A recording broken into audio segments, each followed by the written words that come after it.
que el Espíritu va dando. Dice Juan, capítulo 4, versículo 21 en adelante. Jesús le dijo: créeme, mujer, la hora ha llegado para ustedes de adorar al Padre, pero no será en este cerro, ni tampoco en Jerusalén. Ustedes, samaritanos, adoran lo que no conocen. Bueno, y esto ha sido un común denominador, fíjense, esta tarde, no estaba programado esto, pero sí por el Espíritu, el conocer, ¿no? Conocen. Ustedes adoran lo que no conocen, mientras que nosotros los judíos conocemos lo que adoramos, porque la salvación viene de los judíos. Pero llega la hora, y ya estamos en ella, en que los verdaderos adoradores adorarán al Padre en espíritu y en verdad. Son esos los adoradores a los que busca el Padre. Dios es espíritu, por tanto, los que lo adoran deben adorarlo en espíritu y en verdad. La mujer contestó: yo sé que el Cristo está por venir. Él al llegar nos enseñará todo. Jesús les dijo: ese soy yo, el que habla contigo. Palabra de Dios.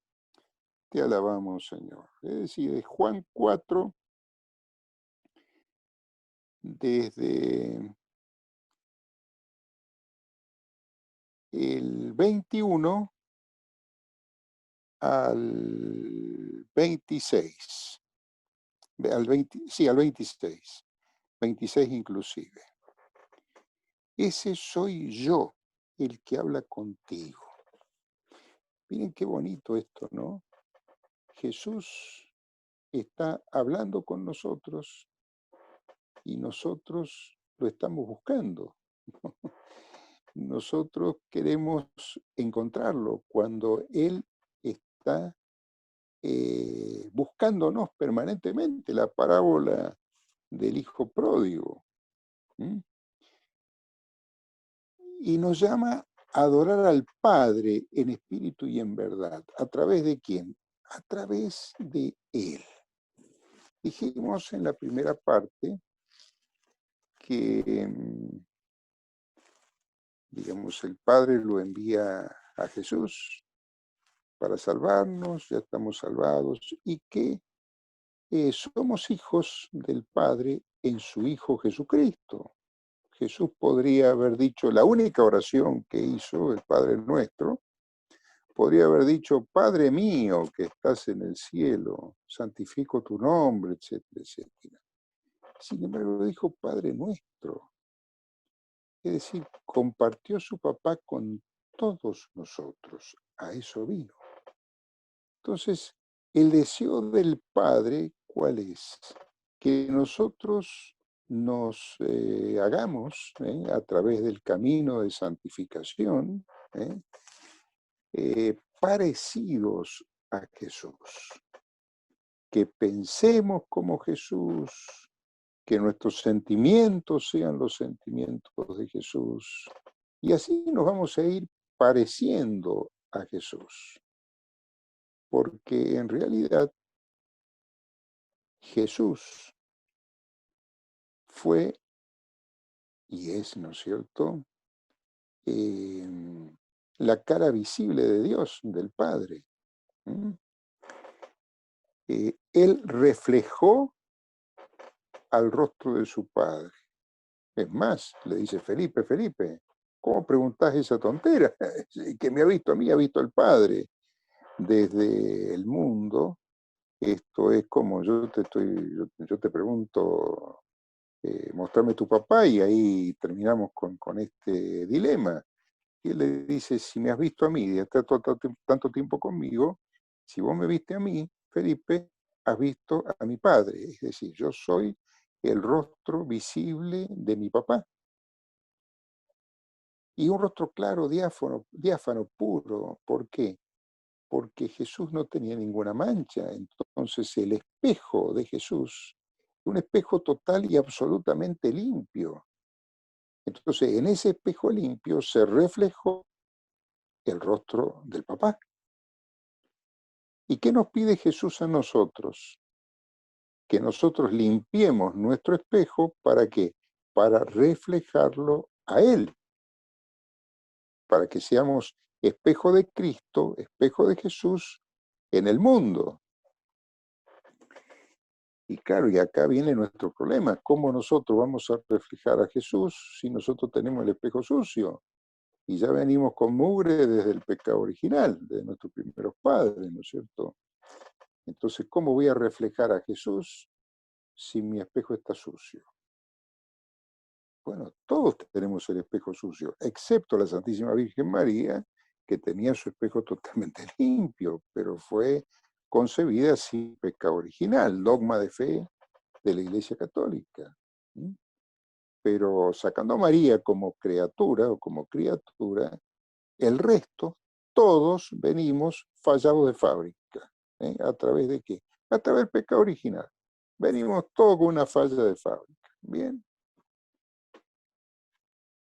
¿Y cómo podemos reflejar a Jesús si venimos fallados de fábrica? Bueno, únicamente Jesús puede ir sanando nuestras fallas. Nunca vamos a tener el espejo totalmente limpio como María, pero bueno, Jesús puede, si nosotros queremos, por supuesto, darnos la gracia, porque la limpieza es a través de la gracia. Esto no es a través de ningún medicamento, sino que a través de la gracia de Dios, que nos da la gracia para ir convirtiéndonos en realidad, porque la verdadera conversión dura hasta el último instante de nuestra existencia. Nadie puede decir, yo estoy convertido, ¿no? Creo que es de una soberbia inusitada, ¿no? Hasta los mismos santos llegaron al último día de su vida y pedían seguir convirtiéndose. Es el camino de santificación que tenemos cada uno de nosotros. Entonces, por ejemplo, en el capítulo 12 de los Romanos, vamos a Romanos,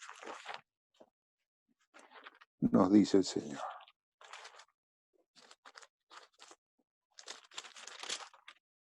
Estas son citas que suelo utilizar porque son citas muy medulosas, bueno, toda la palabra de Dios, ¿no? Dice en Romanos 12, capítulo 2, dice, no sigan la corriente del mundo. La corriente del mundo es nueva era, hermanos.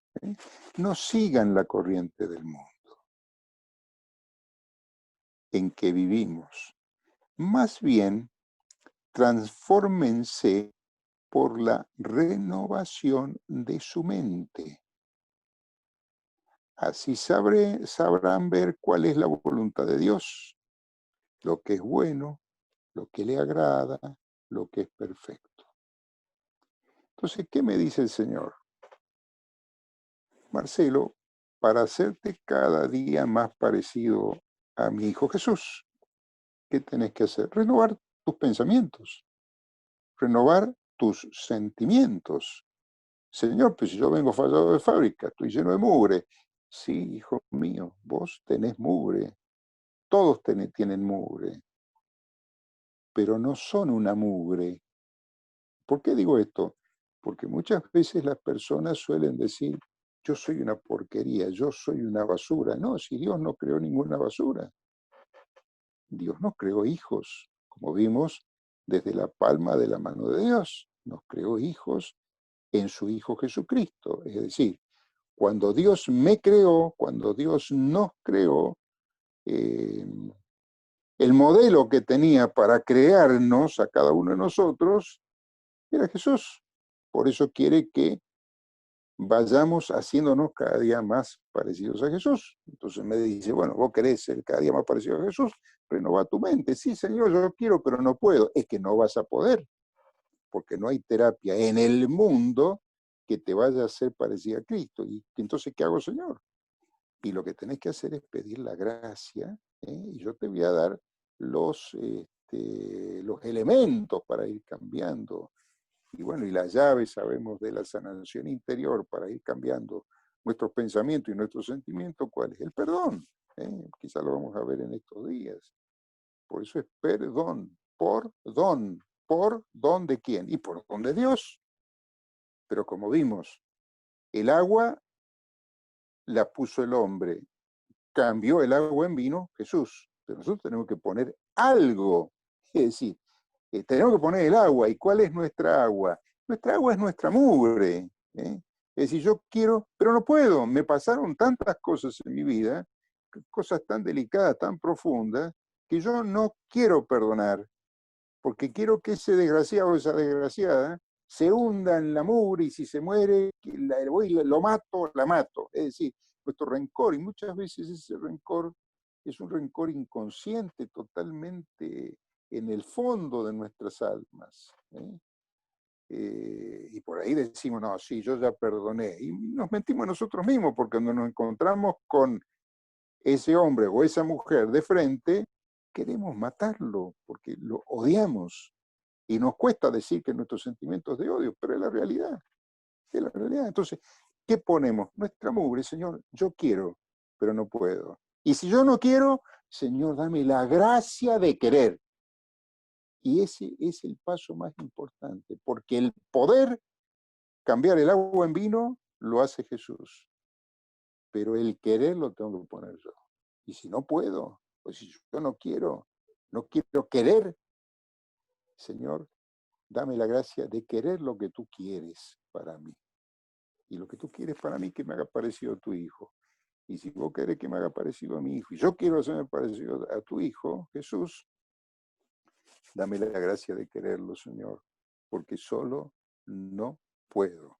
Por eso dice la palabra, como los sarmientos a la vid. Eso está en Juan 15, en Juan capítulo 15, es tan clarito, tan hermoso, bueno, que la palabra no tiene ningún desperdicio, ¿no?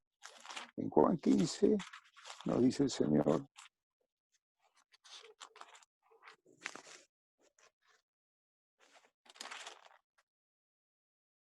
yo soy la vid verdadera y mi padre el viñador. Mi padre el viñador. Si alguna de mis ramas no produce fruto, él la corta y limpia toda rama que produce fruto para que dé más. ¿Esas qué son? Esas son las pruebas de la vida. Y pero yo no quise vivir esa prueba. Bueno, es que vos me mandaste esa prueba, Señor. No, yo no te la mandé. Yo no la evité. Y pues si no la evitaste o la permitiste, para mí es lo mismo, porque yo la viví. Bueno, pues no es lo mismo que yo te la mande a que yo no la evite. Bueno, parece un juego de palabras, pero no es así. ¿eh? Ustedes ya están limpios, dice, la palabra que les he dirigido lo ha purificado. Permanezcan en mí y yo permaneceré en ustedes. Y a veces, ¿cómo puedo permanecer en Dios y hacerme parecido a Dios, a Jesús, en su Hijo Jesucristo, si tengo tanto rencor, tanta bronca en mi corazón? ¿eh? Como la rama no puede producir fruto por sí mismo si no permanece en la planta, así tampoco pueden ustedes producir frutos si no permanecen en mí. Yo soy la vid y ustedes las ramas. Si alguien permanece en mí y yo en él, produce mucho fruto, pero sin mí no pueden hacer nada. Bueno, este es el punto. Y está escrito en la palabra. Hasta que yo no internalice esto, que sin Jesús, sin el Espíritu de Jesús, sin el Espíritu Santo, yo como hijo no puedo hacer nada, pues ¿y qué me ofrece el mundo? Y me ofrece, vos podés, vos tenés que poder, y si no puedo. O sea, es muy claro, ¿verdad? No puedo hacer nada. Y todos los ejercicios, todas las técnicas del mundo, de autoconocimiento, es vos podés. Es decir, yo puedo, yo. ¿Y qué dice Jesús? No. ¿Qué dice Pablo? O sea, el Espíritu a través de Pablo.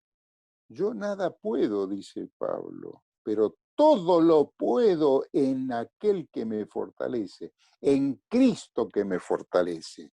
Es decir, claro, Pablo es un espejo limpio en el cual se reflejaba Jesús.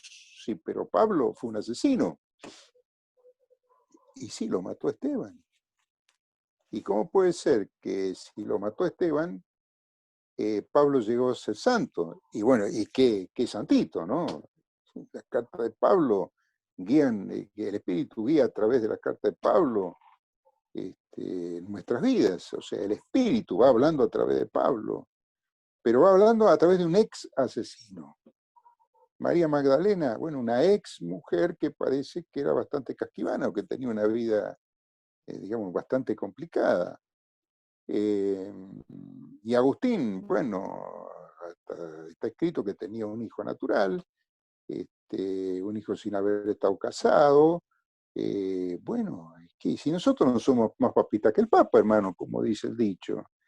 Y Pedro, y bueno, Pedro lo negó 3 veces, y era el apóstol número 1.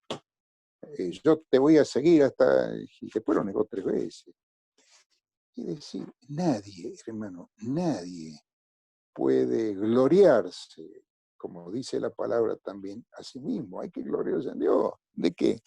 De que nos rescató, de nuestra propia mugre. Entonces, ¿qué me pide Jesús? Dame tu mugre, porque cuando yo le pongo mi mugre a Él, queda un espacio en mí. Y ese espacio, ¿quién lo llena? Él, a través de su espíritu.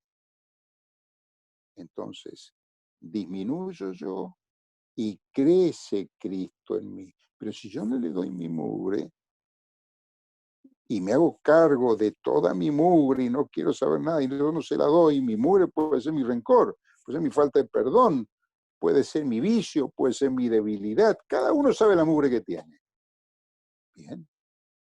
Entonces, el regalo que me pide Jesús para hacerme parecido a Él es que le ponga mi mugre en su corazón. ¿Para qué? Como dice Pablo, ¿no es cierto? Termina diciendo, no soy yo, es Cristo que vive en mí, es Cristo que mora en mí. ¿Por qué? Pues yo no puedo estar haciendo lo que veo que estoy haciendo, pero esto no lo hago yo. Y acá está todo el mundo de los carismas. ¿eh? Por ejemplo, vamos a poner un ejemplo, después lo vamos a ver más detalle. En Hechos de los Apóstoles, capítulo, vamos a ver uno nomás, 14, vamos a 14.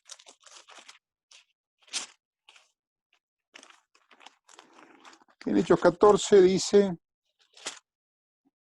del 8 en adelante, dice, en Listra había un hombre con los pies tullidos, cojo de nacimiento, que nunca había caminado. Un día, como escuchaba el discurso de Pablo, fijó en él su mirada y descubrió que este hombre tenía fe para ser sanado. Le dijo entonces en voz alta, ponte de pie. El otro dio un salto y empezó a caminar. Claro, ¿qué ha dicho Pablo? Qué bárbaro que soy yo, lo hice caminar a este tipo, a este tullido de nacimiento. No, Pablo sabía que no era él. Es decir, no soy yo, es Cristo que vive en mí, es Cristo que mora en mí. Entonces, ¿qué estoy viendo? La obra que hace Él, no la que hago yo. Bueno, acá hay un carisma de sanación evidente. A ver, en Hechos, vamos a ver a Pedro. En Hechos 5, 14 en adelante, dice, con esto un día, cada día mayor de hombres y de mujeres se unían al Señor mediante la fe. Tanto que sacaban los enfermos a las calles en camas y camillas para que cuando Pedro pasara al menos su sombra cubriera alguno de ellos. Acudía mucha gente aún de las ciudades vecinas a Jerusalén, trayendo enfermos y atormentados por espíritus malos, y todos quedaban sanos. Bueno, esto era notorio. La sombra de Pedro sanaba y liberaba. Bueno, Pedro evidentemente no se la creía que él, la sombra de él sanaba, como dice la canción. No es ni Pedro ni la sombra de Pedro, el Espíritu del Nazareno, Espíritu Santo.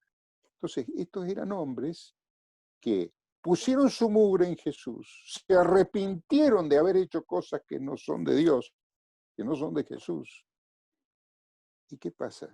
Y Dios, lejos de castigarlos, porque ellos se humillaron ante Él, ¿qué pasó? El que se humilla será enaltecido, el que se humilla será exaltado. Y fueron exaltados. Y Pedro, piedra, papa, el primer papa, Pedro, Si nuestro primer papa lo negó a Cristo 3 veces, nosotros no somos más papistas que el papa, nosotros lo negamos 500.000 veces, lo traicionamos 500.000 veces, y sin embargo él a través de su Santo Espíritu está permanentemente buscándonos, abrazándonos, cobijándonos y dándonos siempre una nueva oportunidad. Pero Señor, ¿yo qué hice? ¿Y qué hace el diablo? ¿Qué hace el demonio? Y el demonio te mete el dedo en la llaga y te dice, vos que te crees tan santita, vos que te crees tan santita, vos que te crees, fíjate el pasado que tenés. Sí, lo tuve, pero ya no lo tengo. ¿Por qué? Porque se lo entregué a Dios. Y vos te crees que Dios, y sí, si yo creo en la palabra de Dios, en Isaías, por ejemplo, vamos a Isaías, capítulo 44, versículo 22, dice, he hecho desaparecer tus pecados como se levanta la neblina y tus faltas como se deshace una nube. Vuélvete a mí, pues yo te he rescatado. Vuélvete a mí, pues yo te he rescatado. O sea que tus pecados los disolví. ¿Por qué? Porque vos te arrepentiste. Bien. En Jeremías, capítulo 31, versículo 34 dice, porque yo habré perdonado, perdón, ya no tendrán que enseñarse mutuamente diciéndose el uno al otro, conozcan a Yahvé, conozcan, conozcan a Yahvé. Pues me conocerán todos, del más grande al más humilde, porque yo habré perdonado su culpa y no me acordaré más de su pecado. O sea que bueno, ¿te acordás de la macana que yo me mandé? Yo no me acuerdo, porque si vos fuiste el sacerdote y yo a través del sacerdote, nos dice Cristo, te absolví de tu pecado, vos estás absuelto, y yo no tengo más memoria de tu pecado. Pero Señor, yo me hice un aborto.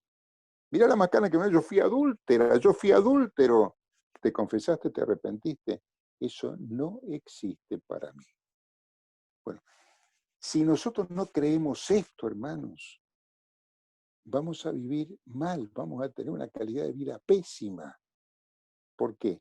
Porque el diablo permanentemente te va a hacer recordar tu pasado, las macanas que te mandaste, y bueno, ¿y quién es cachorro de santo como para decir, no, yo no me mandé ninguna, yo rezaba el rosario a los 5 años, y vengo con esa santidad? No, por favor, hermanos, vivamos la realidad. Todos somos distintos gracias a aquel que nos cambia, a aquel que nos conforta, a aquel que nos da la fuerza crística para seguir caminando. Si no, nosotros mismos, como dice la palabra, no podemos hacer nada. Bueno, fenómeno. Dice San Pablo, por ejemplo, en la primera carta de los Corintios, capítulo 2, versículo 14, ya lo vemos enseguida.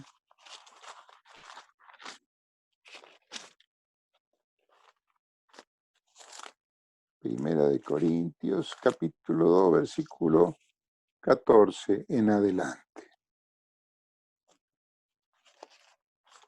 Dice lo siguiente. El hombre que se quedó en lo humano, en su mente, su psiquis, no entiende las cosas del Espíritu con mayúscula, el Espíritu Santo. Para eso son locuras, no las puede entender, porque las cosas del Espíritu se aprecian a partir de una experiencia espiritual, del conocer, experiencia espiritual.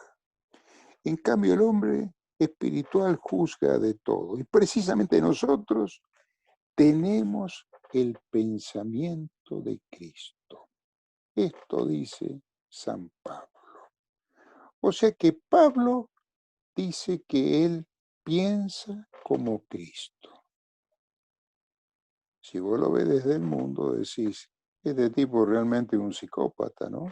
Este se la mandó todo, mató al primer mártir cristiano, Esteban, y ahora dice, yo pienso como Jesús. Suena a egocentrismo total. No, es que él había hecho un cambio gracias a Jesús, y gracias a su osadía, gracias a su fuerza, y gracias a que se chupó cárcel, se chupó naufragios, se chupó persecuciones, bueno, y todo lo que tuvo que vivir San Pablo. Tal vez como tuviste que vivir vos, tengo que vivir yo y tenemos que vivir todos aquellos que seguimos a Cristo. No vamos a buscar la persecución porque no somos estúpidos, pero es que viene solo. Esto es un paquete que viene solo. Y precisamente nosotros tenemos el pensamiento de Cristo. Bien, fíjense cómo sigue Pablo, dice, ni siquiera me juzgo a mí mismo, la 1 Corintios 4:4, a pesar de que mi conciencia de nada me reprocha. ¿Por qué? Esto es importante, o sea, mi conciencia no me reprocha nada. Vos mataste a Esteban y no tenés ningún reproche de conciencia. No, ¿por qué? Porque él creyó en el poder del perdón de Cristo. A esos hombres tenemos que imitar en el camino de santidad, en el camino de santificación. Por eso no me creo sin reproches. El Señor es quien me juzga. Muy clarito. Es decir, yo ya hice lo que tenía que hacer.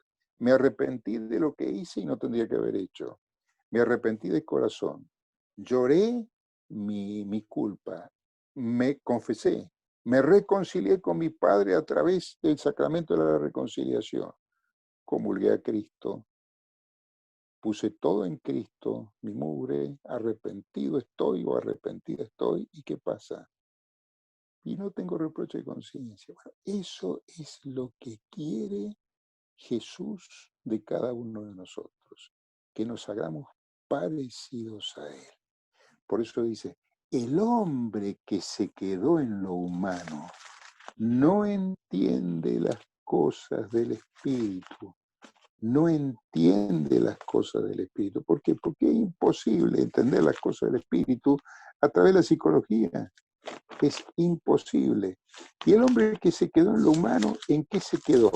Se quedó en realidad en el hombre viejo de San Pablo. Se quedó en el hombre viejo, claro.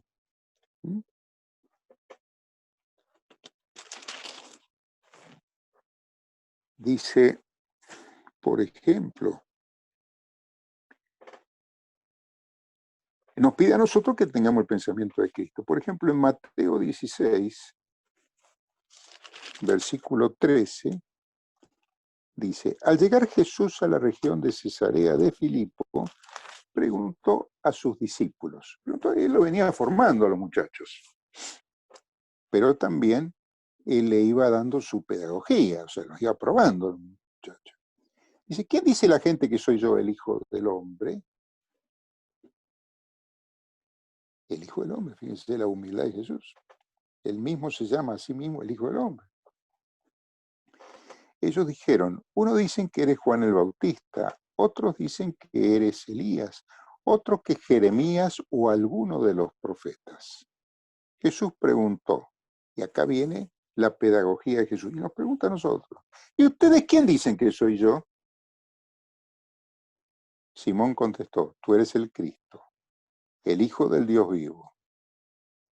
Jesús le respondió, feliz eres, porque no te lo enseñó la carne, o sea, no te lo entendió, no te lo enseñó tu psicología, no te lo enseñó el hombre viejo, ni la sangre, sino mi Padre que está en los cielos. Muchos dicen, no, Jesús es un maestro, Jesús es un profeta, no, Jesús es Dios, el Hijo de Dios.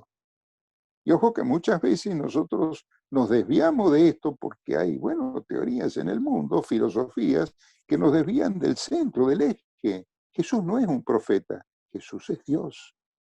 Jesús no es un maestro, Jesús es el maestro, el Hijo de Dios, que nos dice, yo soy el camino, la verdad y la vida. Nadie llega al Padre si no es por mí. O sea, las enseñanzas de Jesús son las que tenemos que internalizar. ¿Por qué? Porque otras filosofías nos sacan de las enseñanzas de Jesús. Bueno, pero ¿qué pasa, por ejemplo, con un lama tibetano? Un lama tibetano que no cree ni siquiera en la resurrección, cree en la reencarnación, no en la resurrección. Bueno, es que van a ser, digamos, más estrictos con nosotros, católicos, cristianos católicos. ¿Por qué? Porque nosotros sabemos que la reencarnación no existe. Bueno, ¿y por qué? A ver, ¿por qué no existe la reencarnación? Porque está escrito en la palabra de Dios. En Hebreos, capítulo 9, versículo 27, dice, y puesto que los hombres mueren una sola vez y después viene para ellos el juicio, de la misma manera Cristo se sacrificó una sola vez para borrar los pecados de todos. En su segunda venida ya no cargará con el pecado, sino que se manifestará para dar la salvación a quienes lo aguardan. Ya vimos esto de la salvación. Pues es que la reencarnación no existe. Bueno, pero ¿qué pasa con un lama tibetano, que son hombres realmente de una profunda espiritualidad? ¿Y qué pasa? Que se van a dar cuenta que Cristo es Dios después de muertos, después de desencarnados. Claro, ¿qué problema tendrán en decir, Señor, tú eres Dios? Porque el juicio personal no lo tienen con Buda, no lo tienen con Mahoma, sino que ¿con quién lo tienen? Con Jesús, con el rostro visible de Dios. Ahora ellos van a reconocer que Cristo es Dios cuando, después de muertos. Nosotros ya lo sabemos ahora, por eso siempre hablo, hermanos, del gozo de ser católicos. Podríamos haber nacido en otra filosofía, podríamos haber nacido en Oriente. Ahora nosotros queremos plantar de Oriente a Occidente para que, para ser más espirituales. Hermanos, más espirituales que Cristo, más espirituales que San Pablo, que San Pedro. Si la espiritualidad que nos pide Cristo precisamente es hacernos cada día más parecidos a Él. Estamos en contra de todas esas cosas que vienen de la filosofía oriental. Hermanos, ellos nacieron en esa filosofía. El problema es el trasplante de la filosofía a una forma de vida. Y hay cosas que no se pueden, digamos, eh, implantar, no se deben implantar. Esos injertos siempre están en problemas, porque querés injertar la reencarnación en la resurrección. Querés injertar los chakras y existen los chakras, claro que existen los chakras, por supuesto, son centros parapsicológicos de energía natural parapsicológica, ya lo vamos a ver todo esto, ¿sí? Pero con fundamento. Bien. ¿Y cómo sigue este?